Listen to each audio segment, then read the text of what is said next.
guys. Ayan. Ay, wala pala akong ilaw. Ayan. Meron tayong bangus. Naprito ko na siya. Ayan. Mga 5 slice yan. Tapos, ito.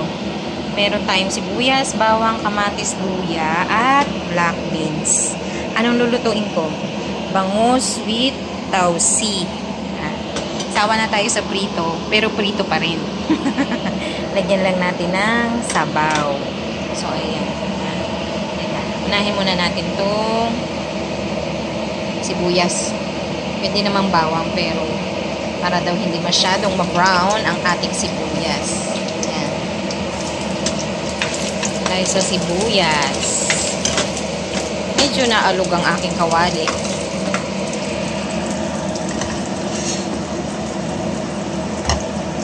Sibuyas muna tayo.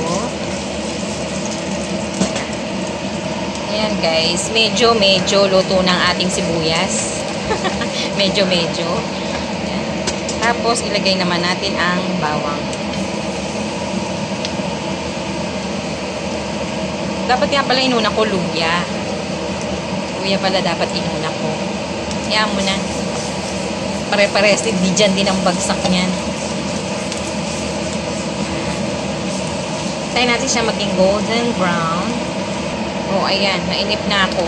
Sinama ko na yung sibuyas. Medyo ano-ano na rin naman yan. Ano-ano na rin. Medyo luto-luto na rin ang ating bawang. Tapos ilagay na natin guys ang luya. Pero dapat nauna yung luya. Para medyo pantanggal kasi yan ang lansa ng isda, diba? Pero tsaka aroma. Oh, yan.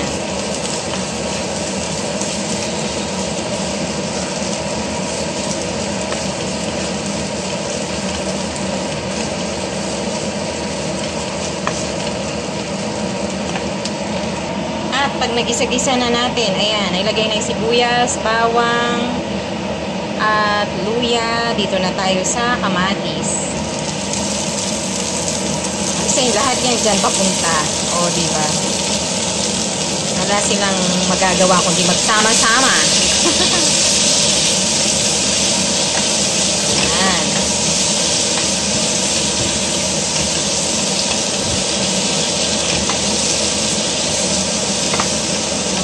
Ang gandang pagmasdan. Guys. Tayo na natin na medyo mag-isa pa natin ang ating kamatis.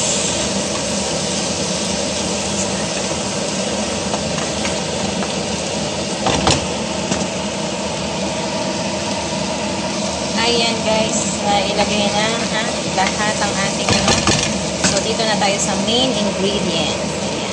Dito tayo sa black beans. Hugasan nyo muna kasi maalat yan. Fermented black beans yan eh. Hinugasan ko muna siya bago ko siya kasi sobrang alat. Dati nung hindi ko alam yan, nilagay ko. Naku, ang alat ng kinalabasan. Sinama ko pa naman pati sabaw. Hindi ko sinama yung sabaw niya. Nakababad kasi yan guys sa tubig. So, huwag nyo isasama. Tapos, hugasan nyo yung pinaka-beans. Ewan ko, yung nabibili ko kasi, gano'n. Ewan ko lang kung merong hindi na kailangan hugasan. Hindi ko alam. Ayan. Tapos, pakukuluan pa natin yan. Ayan, edi nagsama-sama na sila. Nag-isa na natin. Ayan, medyo nag-combine na ang kanilang mga kanya-kanyang powers, kanya-kanyang lasa. Lagyan na natin ng tubig. Nalagyan ko siya ng tubig na 1 cup. Tapos, tayin ko lang siyang kumulo. Pakuluan natin siya. Tapos, saka natin ilalagay yung ating bangus. Diba? Okay. Later na guys. Ayan na. Kumukulo na siya. Kumukulo na siya guys. Ayan. So, ilalagay na natin ang bangus. Ayan. Ayan. So, ang ating mga laman. Ayan. So, tapos pakuluin natin siya ulit. So, mamaya titimplahan natin. Hindi ko pa siya nalagyan ng patis, pero patis ang aking ipang-aalat. Okay? Pakuluin muna natin. Ayan guys, nakulo na siya. Lagyan na natin siya ng konting paminta. May paminta na yung isda ng pinirito ko, pero lalagyan ko pa siya ng konting paminta. Ayan. Tapos, konting patis.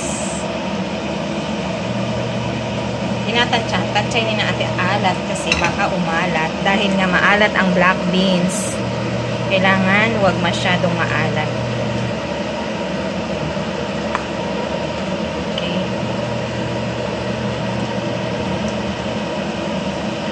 Baliktarin natin para maluto yung kabilang side. Kabilang side.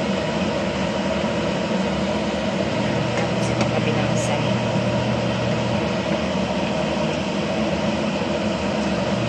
Yan. Para maluto. Kabilang side. Tapos lagyan din natin ng konting magic nam-nam.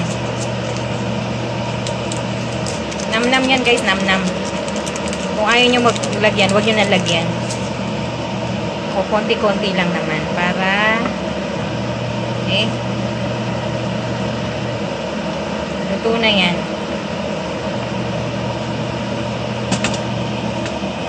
Lutuin ko pa siyang konti. Okay. Lutuin pa natin. Okay. Ayan guys. Luto na. Okay. Watching. Ayan, kain na tayo. Ayan. Bangus with tausi. Pwede rin yung lagyan ng itlog. Yung diba, merong minsan kasama yan. Pero ito, okay na to. Okay, bye. Bye guys. Thank you for watching.